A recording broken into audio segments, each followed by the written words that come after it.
What is this? Palestinian, what would you do if you lived in probably go south to the whatever the beach was. I wish I had the name of it right now, but there's been one singularly declared safe area, and it's that beach. Yeah. How many Palestinians do you want to crowd into that, whatever that small beach I guess is? at 1 point, however many million. How many bathrooms are there? How much water is there? And I mean, it's better than getting blown up by a bomb. If you want the war to stop, how about just have Hamas leave what if and you release leave? the hostages? Or Israel could just stop bombing Gaza. Why would Israel stop attacking an enemy that committed the largest terror attack per capita in the history of the entire country? It's a ridiculous double. Just go to the beach, bro. Come on. You're a grifter. What is this even? What?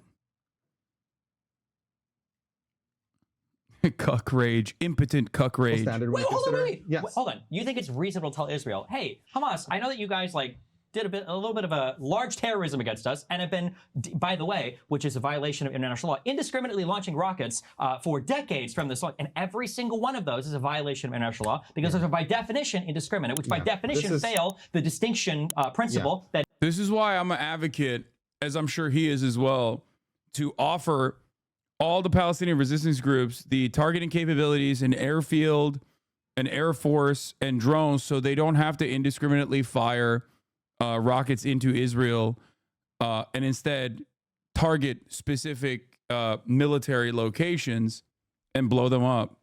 We should be giving the Palestinians Mark 84s, I think, so that they don't violate international law and end up, doing what Israel's doing, which is the most moral army. They could even do roof knocking. When they want to take down like Israeli civilian infrastructure, they could do roof knocking beforehand. Think about that. Would that be cool? Hand over the population registry of the entire Israeli population to Hamas. Give them unlimited American military support, U.S. intelligence, so that they can be just as moral as Israel. I don't understand. Are you advocating? You are advocating for more violence? Yikes. Wait, I'm sorry. If you are defending the principles behind Israel's actions, then what I'm saying should not come as a scary moment, but instead a moment of reflection, I guess, for you, maybe. I know you're an intelligent person. I can see that anytime you say anything logical, your viewers instantly backlash at you. I understand that you are stuck at supporting Hamas. Your will just to appease deranged people in your streams. Heil Porsche. Wait, what? If you understand that anytime I say something logical, my viewers instantly backlash at me, then you must recognize personally that I routinely yell at my viewers when they say something that I don't agree with, and will defend it in the most stubborn ways possible. Perhaps that is the reason why you understand that I believe that Israel is mainly at fault here for the violent resistance that it has cultivated. It's not because I have audience capture or whatever you think it is. If I was audience captured, then I wouldn't be advocating for truly unpopular positions especially when you consider the broader American sentiment on everything that I advocate for, especially as it pertains to American State Department interests. That's why the grifter accusations ring hollow usually, because if I was grifting, then I can be a liberal MSNBC style commentator. I like to think that I'm attractive enough. I'm not the most attractive person, but certainly attractive enough. I like to think that I'm at least like somewhat creative and charismatic enough that I could make it in and enjoy much greater celebration from mainstream media. I'm Russian. I know Russian propaganda is pushing pro-Palestinian movement in the U.S. purely to create instability. Yeah, that's true. I am actually getting my FSB paycheck for the past 10 years, even before. I'm a Russian agent, famously.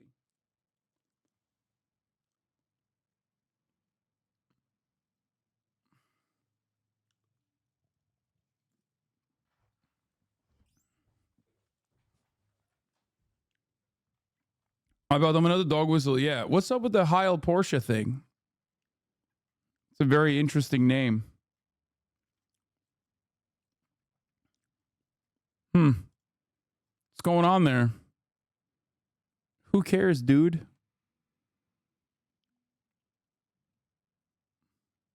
It is essential to law of armed conflict, Yeah, one of the three prongs. So wait. So you're saying on. that Israel needs to allow Hamas to stay there, who's been breaking international law of armed conflict for 20 years? As opposed to Hamas allowing the Israeli government to stay there when they're breaking international law for even longer than that. And I want to put a fine point on that. Seriously, honestly, I want to get an answer to that.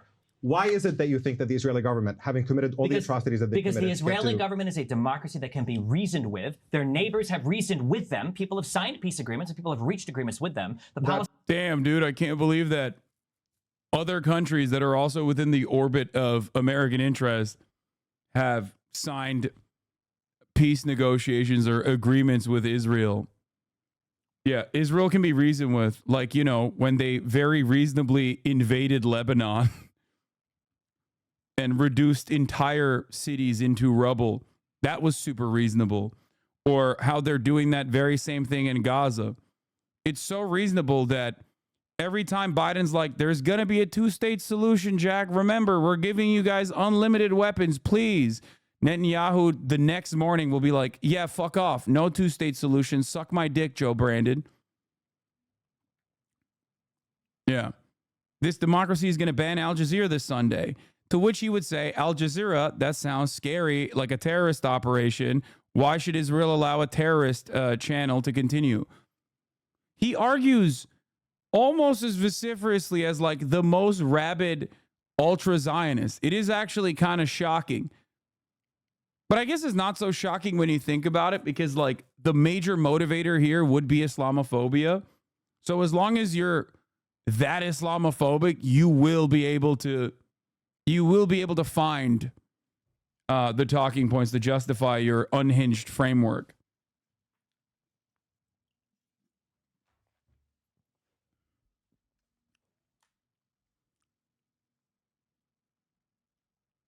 Palestinians have not. And there's a reason, by the way, which you will never recognize, why all of the surrounding Arab states have abandoned the Palestinians too, because their history has been one of violence, that first they've been encouraged by the surrounding nations and used by them, and then now they've been abandoned once the other nations have used them up. That's a racist anti-Palestinian stereotype. Racist? What happened in the 70s? Yes, why did the Palestinians get kicked out of Jordan in the 70s? That chatter was not Russian, by the way. They are in the comments of a Gore video from a year ago titled Ukrainian frag Russians hiding in trench lines, screams heard after, commenting orc sounds lol. Huh.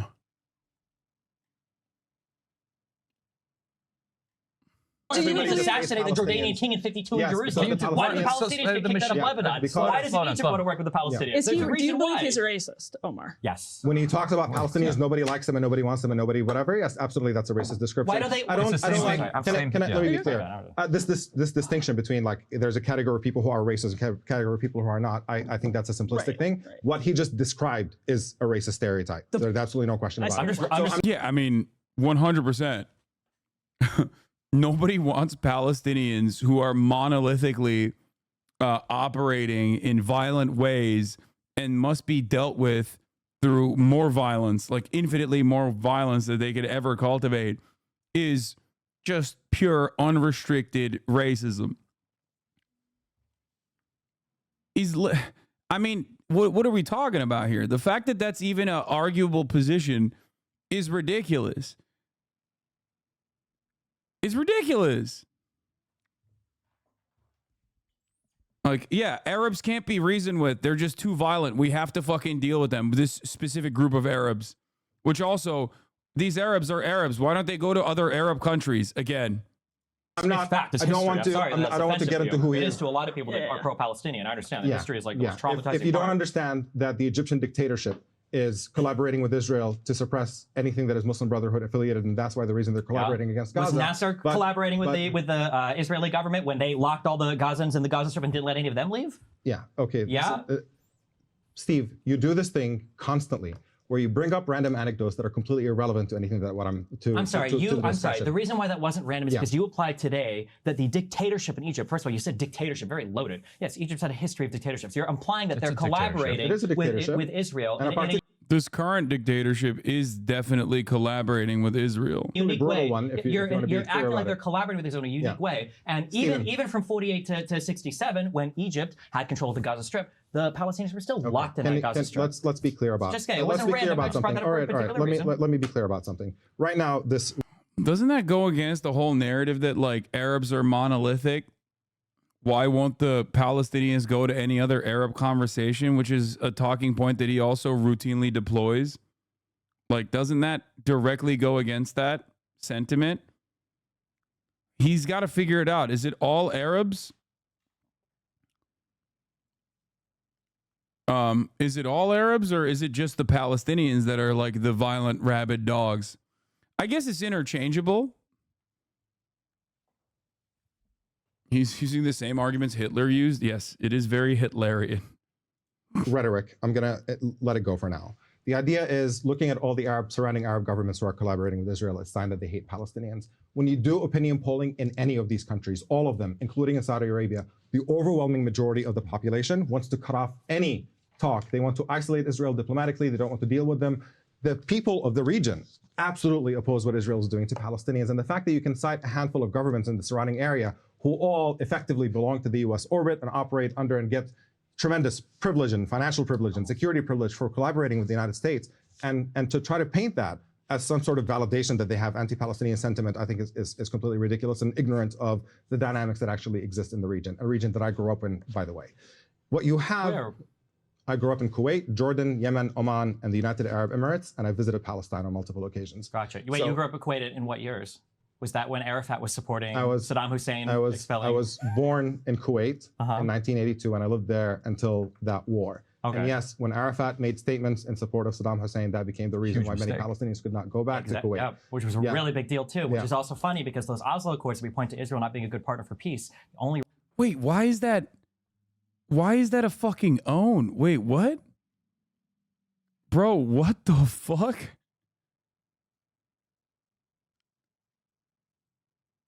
That is, wait, why is that funny to him?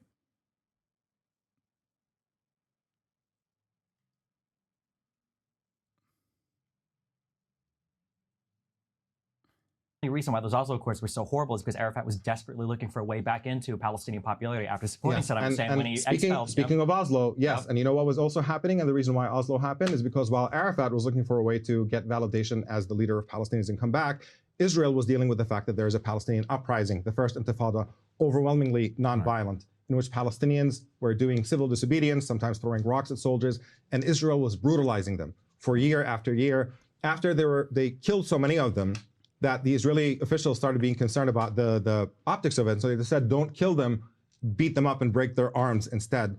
And what you ended up with... I'm so curious. And what you ended up with... That was Yitzhak. That was... not Yitzhak. It was, right? Yitzhak Rabin? Now, did he say that just now? The Mr. Peaceful... No, it wasn't Ariel Sharon. It was Yitzhak Rabin.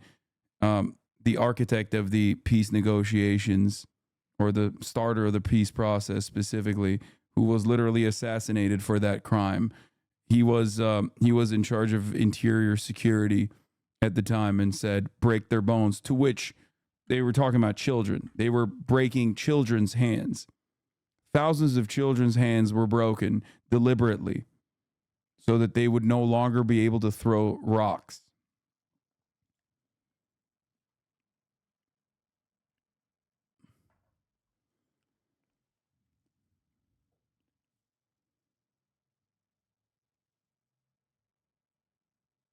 He's like a little child that mentions random irrelevant stuff just to impress his parents about how much he knows. I mean, that, but also he's doing it in a very weird way. He's doing it in a very weird way that's like, once again, both considering Palestinians as monolithic in their interest and also considering Arabs as monolithic as well, which is just simple bigotry. But he also switches the logical underpinning that, like, depending on what his talking point is, he'll sometimes say like Palestinians are monolithic and also rabid and all the other Arabs hate them. in other instances will say all Arabs are the same. Why won't the Palestinians go and like live somewhere else? It's truly inconsistent. How much more and what you ended up with, allow me to finish. Second. You have to let me finish my thought every now and then. Yeah. And what you ended up with, murder the children. I understand. We get it. they started beating up Palestinian protesters and seeing them, brutalizing them and breaking their bones on video, and that ended up being an even bigger disaster for Israel. And they did not know what to do with that civil uprising of people who wanted to be free from occupation. And so they struck a deal with Arafat and brought him in to suppress the Intifada on the fake and false promise that they might grant Palestinians a state. Arafat fell for it, and it was all a sham made to suck the energy out of a genuine Palestinian uprising for freedom and to turn it into the fraudulent Oslo process in which Israel had cover to expand more and more settlements and entrench the occupation under the pretense of peace. That's the history of what happened. Okay. So what could Israel have done after October 7th that would have been, and I don't want to lump you into this camp. Some people said it's about proportionality. What could Israel have done after October 7th that would have either been proportional or given some of the legitimate points that Stephen made about a densely populated area where you have a military and a civilian population crowded into hospitals, et cetera? What could Israel have done? What should they have done after October 7th that would have been a just response? And I promise I'll address that directly, but just on the context that you just described before that, you have a situation in which it's impossible to have a situation in which Hamas is fighting not in civilian areas. I mean, when you talk about the difference in power, one side has a full-fledged military, has air force, has tanks. Hamas can't just go out in the field and confront them directly. They have to wear civilian garb. They have to fight from hospitals. That's just a thank you. Hamas wearing civilian garb is also permitted under international law. It's technically spontaneous. For the record, it's not even a violation of international law because it's not like state versus state violence. Israel is violating international law in a pretty significant way when they, as a belligerent occupier, choose to blow up Gaza, and the people resisting that bombing campaign, even if they are in civilian garb, are technically not in violation of international law.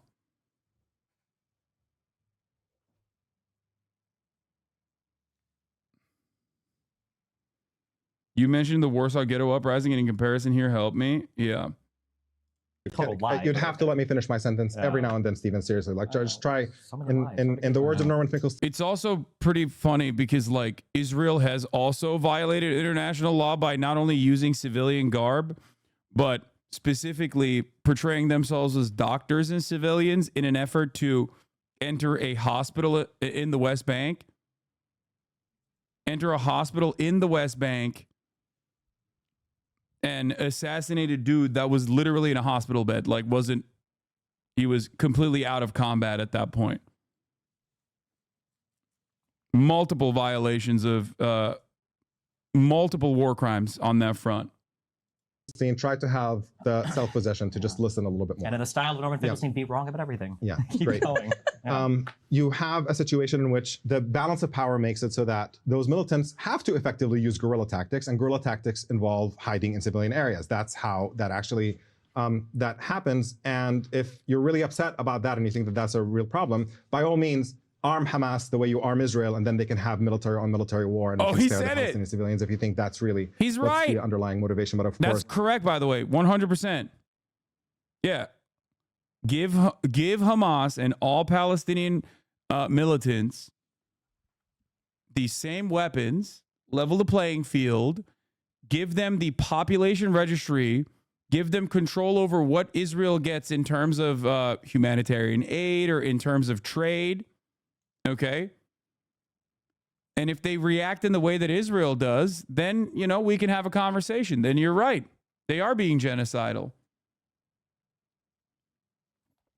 The funniest thing is when you say that and people react with, well, they're genocidal monsters, they basically come to the recognition that Israel is a genocidal monster because Israel is doing that.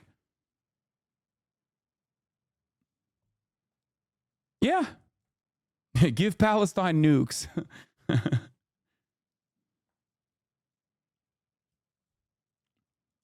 Nobody would ever consider that. We only arm the criminals on one side with massive armaments. Now, on the question of what Israel should have done, there's two separate questions that often get conflated.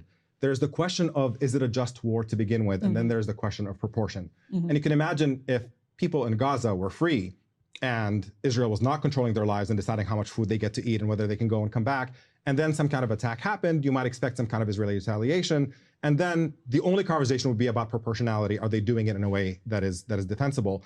And what they're currently doing is obviously not defensible, to be devastating the civilian population in order to thin that population, by the words of Israel's leader right now.